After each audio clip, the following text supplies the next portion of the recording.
When we think of the civil rights movement, we see the marches in Selma, the speeches of Martin Luther King Jr., the dream that echoed across the world.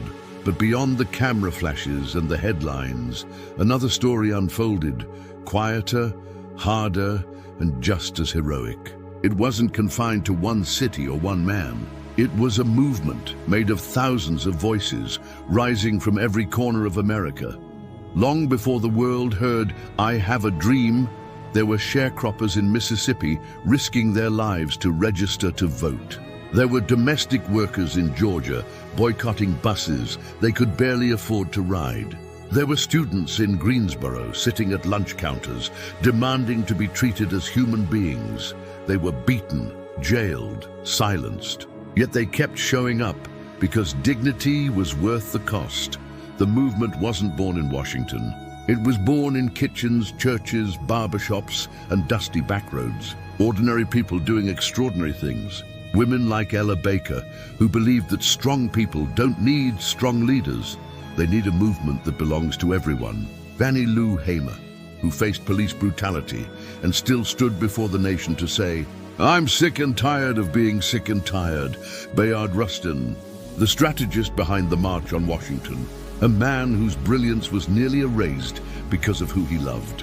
Their courage built the foundation, not for a moment, but for a generation. And as cameras turned away, the struggle continued. Civil rights didn't end in 1968. It evolved into new battles, new voices, new front lines. The fight for equality expanded into education, housing, healthcare, and the right to simply exist without fear. In the 1970s, black farmers fought to keep their land. Latino workers demanded fair pay and safe conditions in the fields. Native activists stood at Wounded Knee, reclaiming stolen voices. And decades later, the echoes continued. In the protests for justice, in the cries for freedom, in the chants that filled the streets of Ferguson, Minneapolis, and beyond. This is the broader canvas of civil rights, not a closed chapter, but a living, breathing story. It stretches across generations, races, and struggles, bound by one shared truth: freedom has never been given. It has always been demanded, and with each new generation, the torch is passed, sometimes quietly, sometimes in flames. Young people today march not just for racial equality, but for gender, climate, and economic justice.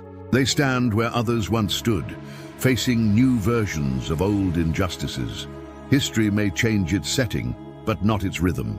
The same heartbeat of resistance still pulses beneath every act of courage.